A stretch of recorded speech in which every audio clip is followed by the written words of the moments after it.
जरा सोचिए, कोई शासक केवल 5 साल के लिए गद्दी पर बैठे, सिर्फ 5 साल, 1540 से 1545 तक, और इतने कम समय में एक ऐसा सिस्टम खड़ा कर दे जिसका असर आज भी हमारी जिंदगियों में महसूस किया जा सकता हो। जी हां, आज के हमारे इस ऐतिहासिक सफर में हम बात कर रहे हैं सूर साम्राज्य के संस्थापक शेर शाह सूरी की। दिल्ली पर उनका शासन एक 5 ईयर फ्लैश, यानी एक बहुत ही छोटी लेकिन बेहद चकाचौंध कर देने वाली चमक की तरह था।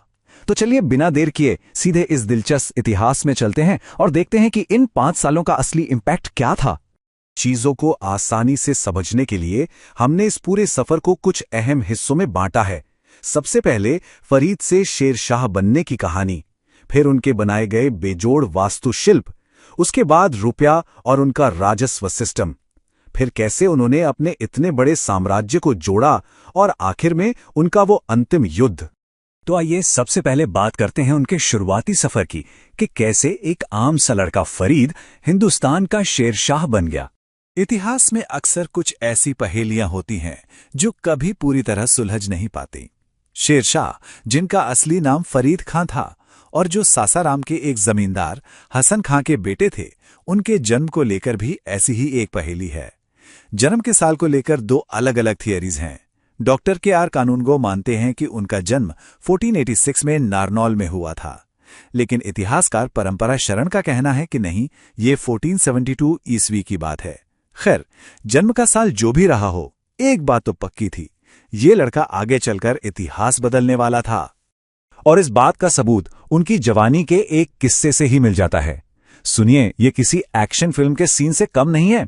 कहा जाता है कि युवा फरीद ने एक शेर को अपनी तलवार के सिर्फ एक वार से, जी हां, सिर्फ एक वार से मार गिराया था। उनकी इस गजब की बहादुरी को देखकर बिहार के शासक बहार खान लोहानी इतने इंप्रेस हुए कि उन्होंने फरीद को शेर खां का टाइटल ही दे दिया। यही वो शेर खां था जो आगे चलकर दिल्ली का तख्त पलटने वाला था। चलिए अब सीधे इसमें गोता लगाते हैं और बात करते हैं उनके बनाए गए शानदार आर्किटेक्चर की। मतलब इतने कम समय में इतना कुछ कैसे बन सकता है? ये सिर्फ ईंट और पत्थर खड़ा करने की बात नहीं थी, ये एक बिल्कुल नई सांस्कृतिक पहचान बनाने का तरीका था। इसका सबसे बेहतरीन और खूबसूरत उदाहरण सासाराम में मौजूद खुद शेरशाह का मकबरा है। जरा कल्पना कीजिए, एक झील के बिल्कुल बीचों बीच एक ऊंचे टीले पर बना एक शानदार मकबरा। और सबसे खास बात, ये हिंदू और ईरानी वास्तुकला के शानदार मिश्रण का सबसे पहला और सटीक उदाहरण माना जाता है। ये दिखाता है कि उनका विजन कितना अनोखा और सबको साथ लेके चलने वाला था।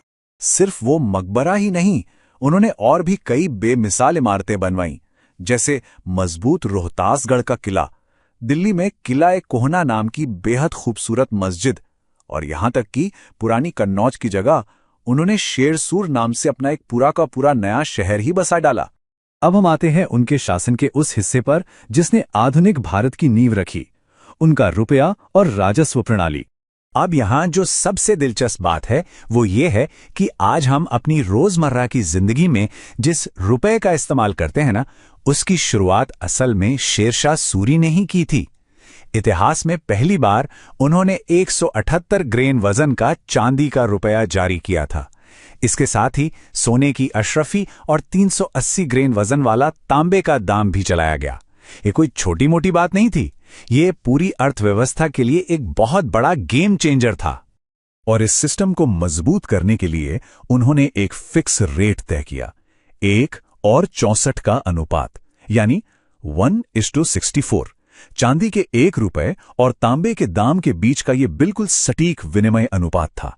इस एक स्टैंडर्ड नियम ने व्यापार को इतना आसान और भरोसेमंद बना दिया कि पूरी अर्थव्यवस्था में जान आ गई।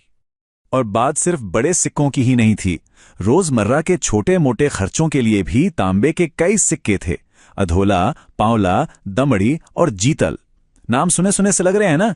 इसका मतलब साफ है कि उनका फोकस सिर्फ अमीर व्यापारियों पर नहीं था, बल्कि आम आदमी की छोटी छोटी जरूरतों पर भी था। अर्थव्यवस्था को चलाने के लिए सरकार के पास पैसा भी तो आना चाहिए। तो उन्होंने क्या किया? उन्होंने खेती की पैदावार का लगभग 1/3 यानी 1/3 हिस्सा लगान के रूप में तय कर दिया। कोई कंफ्यूजन नहीं, कोई छुपी हुई शर्तें नहीं, एकदम पारदर्शी और फिक्स सिस्टम। पर ये 1/3 हिस्सा तय कैसे होगा? इसके लिए जमीन का सही नाप होना बहुत जरूरी था। तो उन्होंने 32 अंगुल वाले सिकंदरी गज और सन की डंडी का इस्तेमाल शुरू करवाया। और सबसे कमाल की चीज, कबूलियत और पट्टा प्रथा। ये बेसिकली किसानों के साथ होने वाले लिखित एग्रीमेंट्स थे। सदियों पुरानी खेती किसानी की दुनिया में पेपर वर्क और कॉन्ट्रैक्ट्स का आना सच में एक बहुत बड़ी क्रांति थी। चलिए अब आगे बढ़ते हैं। अर्थव्यवस्था सेट हो गई, पर इतने बड़े साम्राज्य को आपस में जोड़ा कैसे जाए? और यहीं आता है उनका इंफ्रास्ट्रक्चर और सिटी प्लानिंग का विजन। 1541 ईस्वी में उन्होंने एक बहुत बड़ा फैसला लिया।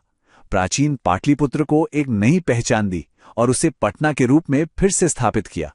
जरा सोचिए, आधुनिक भारत के इस इतने अहम शहर की आज की पहचान सीधे तौर पर 16वीं सदी के उन 5 सालों से जुड़ी हुई है।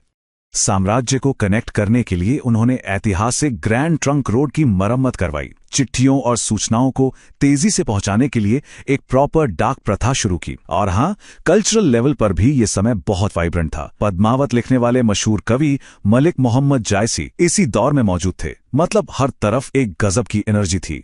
चलिए अब आगे बढ़ते हैं और देखते हैं कि ये सब कैसे एक अचानक और दुखद अंत की तरफ जाता है। एक बार इस टाइमलाइन को देखिए, कितनी तेजी से सब कुछ हुआ।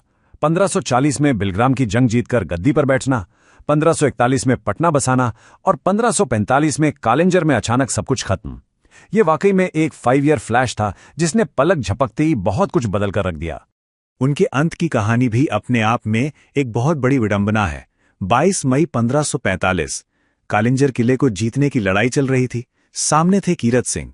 तभी अचानक उनके ही तोपखाने का एक गोला फटा और शेर शाह सूरी की जान चली गई।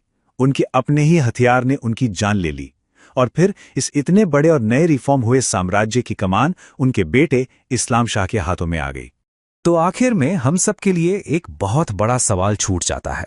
अगर कोई इंसान सिर्फ 5 साल में, जी हां, सिर्फ 5 साल में नया रपिया चला सकता है, जमीन नापने का सिस्टम बना सकता है, नई सड़कें, नए शहर और इतने बड़े आर्किटेक्चरल चमत्कार कर सकता है, तो जरा सोचिए अगर शेरशाह सूरी ने 5 नहीं बल्कि 50 साल तक राज किया होता तो आज इस उपमहाद्वीप की शक्ल कैसी होती। सोचने वाली बात है ना।